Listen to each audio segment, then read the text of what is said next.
the Chalk, a basketball webcast designed with the intention to give coaches and players a platform to share their knowledge. As always, I want to start with my goal in beginning this webcast. It was to bring on individuals who I believe are truly adding value and will continue to add value to the coaching community and the basketball community. Today, we're lucky enough to talk to a college coach in the GPAC, someone who I worked for, have a ton of respect for, someone who I really believe will be regarded as one of the best high school coaches ever in the state of Nebraska. 20 plus years at the high school level, and then made the transition over to Hastings College. We're lucky enough to have Bill Gavers, coach of Hastings College. Coach Gavers, how you doing? Thanks for joining us. Doing good, Coach Hamburger. Thanks for having me. I appreciate it. Absolutely. I first just want to start with your journey and your path. Just kind of tell us where you started, where you've been, and where you're at now. Great. I started teaching at Hastings High School. I graduated from Hastings College in 1988. Had the pleasure of playing for Coach Mike Trader, who had a heavy influence on me. I'll refer to him several times during the podcast. I was social studies teacher there, and two good things happened to me that first year, Coach. I was an assistant coach at the college. So I got some college coaching experience while I was teaching in high school. And what I learned out of that was it's really different playing the game and teaching the game. You have to break it down. You have to teach. And so I learned from who I considered to be the best coach that I've ever known, and that was Coach Trader. And his attention to detail and breaking down the game has helped me immensely in my coaching career. The second thing that happened that year that was really, really good was I was the head boys and girls tennis coach. Now, that might sound strange to basketball coaches, but I was in charge of my own program. I had to deal with issues and problems and also all the positive things that went on. So I had to make decisions that affected the school, the kids, the families, and all that stuff. So I got the best of both worlds. And the thing I learned at the college level was just how much work it was behind the scenes. When you're a player, you get yourself ready for games, you go to practices, you do all that, but you don't really understand the attention to detail, the work on the road, the film, the recruiting. I was involved in all aspects as an assistant coach. And what it made for was the same thing you're probably going through, is a lot of long days, but you learn to grind, you learn to work, and you find out if you're truly cut out for it because there's a certain passion level that goes along with that. One of the best things that happened to me also with Coach Trader was he took me to Indiana for a week to go study Bob Knight and the motion offense, and that was invaluable. I can't thank him enough for a million things that he's done for me. But on that trip, I got to learn from the best motion coach in the country at that particular time, and there's nothing like seeing it in person. And so that's something I've never forgotten. I've tried to implement some of those things in what we do today. So that's kind of how I got my start at Hastings High. I was there 3 years, and a man by the name of Howard Schumann, whom I consider to be a great athletic director, retired now, gave me an opportunity to be a head coach at a Class B school at a very, very young age.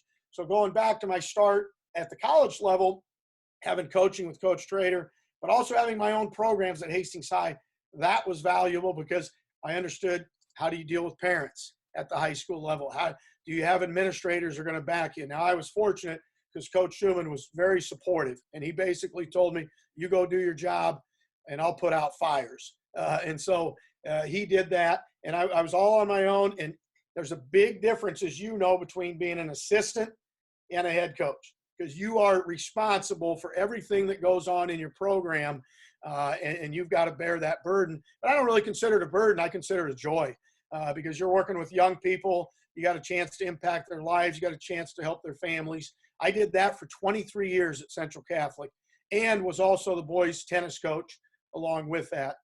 And then I've been at Hastings College the past 8 years, and all of those experiences have helped me tremendously at the collegiate level. And I know we're going to get into down the road a little bit talking about transitioning from high school to college, but influenced by a lot of really good people. I can't probably mention everybody, but there have been a lot of educators in my life that have given so much to me, and I'm very thankful for that. And we have that in common. You were in the classroom for a lot longer than I was, but I got my start at the high school level as well. Kind of moving back even a little bit further now, I think this is something that is very important to kind of understanding people's paths. I always believe that the best teachers are the best coaches, and vice versa. And, what was it about this profession of teaching and coaching What was it about this profession that made you interested in and made you ultimately want to pursue a career in this field? Well, I agree with you that coaching is teaching and teaching is coaching. And, you have to take pride in everything that you're doing. And young people are very, very smart. They can see through you if you're not genuine, if you're not caring, and if you're not honest. And so I had a lot of educators that impact me. There's three coaches that I would talk about that really influenced me to make a difference in young people's lives. And you wanted to give back to those people. One was John Rasmussen. He was my high school tennis coach. Was tragically killed in an automobile accident by Miracle Hills. But he always talked about just doing things the right way, taking pride in things. And he was so good to his players. He expected a lot out of you, but he gave a lot in return. The second was Tom Brosnahan, coach that I played for at Dana College for 2 years. I learned a ton of things, just his relationships with players and his caring and commitment. There's an old saying, they don't care how much you know until they know how much you care. And I think that's very, very true with players. They have to know that you care, and then I think they're willing to listen and grow. And then obviously Coach Trader, who taught me a ton of things about discipline, practice planning, game preparation, attention to detail, fundamentals. I mean, I could go on and on about the impact that he had on me, on my life, personal life, professional life. But those three people really got me excited about coaching and teaching. Ironically, I didn't start in that field. I started in business administration. I think I was sitting around one day and wondered, what am I going to do in business administration? You're a college kid. You got to put something down as a major. And I thought about those people and the impact they had on me. And I wanted to give back to young people. And hopefully I've been able to do that and still have the opportunity to do that every day. Yeah, business administration. I don't know about that for you, Coach. I don't see you wearing a suit and tie every day. I see you wearing a suit and tie on game day, not every day. You got that sweat equity. It's a little tough to sweat and be comfortable in a suit. So I'm glad you decided to make the switch. Yeah, you know me pretty well, so fortunately you won't say everything about stuff. But no, yeah, definitely, you're right. That was it. I couldn't see myself in a suit and tie every day, and but I know a lot of business people. Obviously, they're very influential and successful. Yep. I want to switch now over to when you did decide to make the switch from the high school level to the college level. What were some of the biggest challenges early on in your college coaching career as a head coach at Hastings that you had to overcome when switching from Grand Island Central Catholic to Hastings College? Well, I think number one, as you know, and all coaches do at the collegiate level, recruiting. Recruiting is the lifeline of your program. It's the bloodline. You have to be a successful recruiter. You've got to get really good players in just to have a chance. It doesn't guarantee you anything because you have to develop those players. You've got to turn them into great players, great people, great men. And then also your staff. You're talking at the NAI level, assistant coaches are not highly paid. So you have to find committed, passionate people who are willing to go out on the road, recruit, drive anywhere, fly when budgetarily possible, which isn't often. And so those people, now I had three good assistant coaches. I had Coach Ball, who had connections in the state of Nebraska. You were a great recruiter. Great recruiter. You're great on the floor. You're great with practice, individual workouts. I can't say enough about obviously what you brought to the Hastings College program. Unfortunately, you took off on me to go to Oregon and work with Dana Altman as a GA, which I was so happy for you. And I know that was a big move in your career. But then the guy I got now is doing a tremendous job recruiting. He's relentless on recruiting. And so the challenges were getting a staff in place that was on the same page as you. Doug Rader's been very, very good. He's been with me for 8 years. And there's a lot of behind the scenes stuff that those guys do that they never get credit for, that people don't understand. But that recruiting piece is a huge challenge. And you can have all the knowledge you want. If you don't have players who can then execute that stuff on the floor and have the talent, then it's going to be a very difficult thing. So that was really the big thing. And then obviously, I coached high school for 23 years.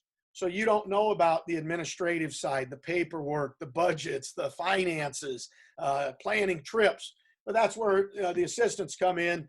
I can't take credit for any of that. So we went to Hawaii last year, and our assistants did all the planning. Coach Barrett, Coach Rader, those guys So I'm indebted to the very good assistants that I've had. But that was a huge challenge, the recruiting piece.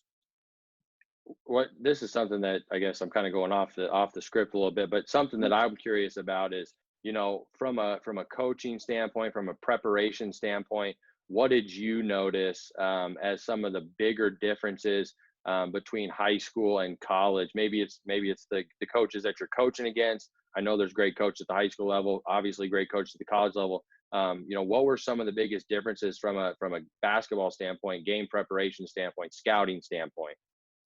Number one, the length of the season. I mean, you get in and, your guys, they've got to come in a certain condition, and then you've got to get them to that condition. The weight programs, you have strength coaches.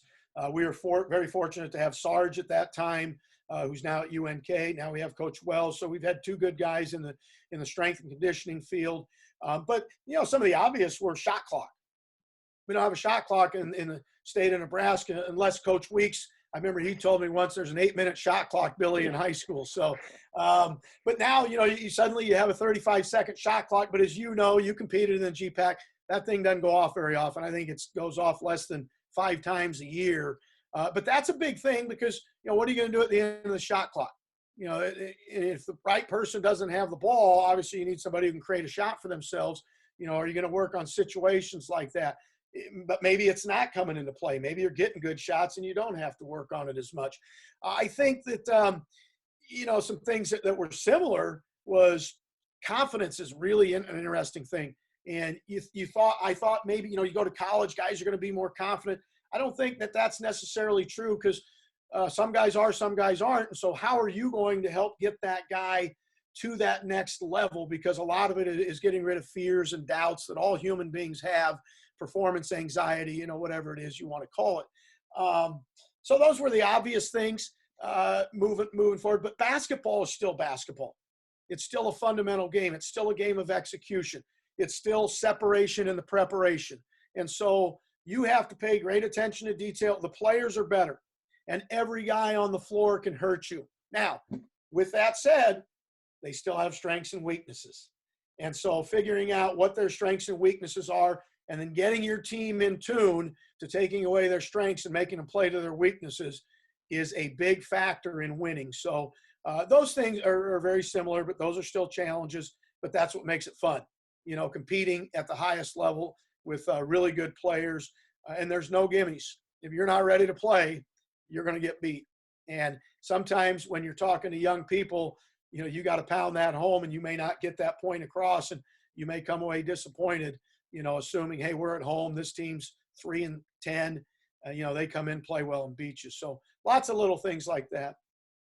You bring up one thing that it really stood out to me, I guess, the high school level, there are some nights where, because of the recruiting piece at the high school level, you get who you get. I mean, there's not a lot of choosing of players, so to speak. And at the same time, when you move into that college level, you're playing against good teams every night, teams that can beat you every night. Where at the high school level, you know that you may have a Friday, Saturday back to back, and that Friday may be a little, hey, we're going to win this game. We're going to maybe move a little bit more towards preparing for Saturday without letting the players know that, but that is something that I think is very true, is that every night at the college level, the team you're playing can 100% beat you, and you got to be ready to play, and you got to be prepared. You can never take anybody lightly. So I think that's something that, you hit on, that I think it's really, really important to understand if you are looking to make the switch from the high school level to the college level.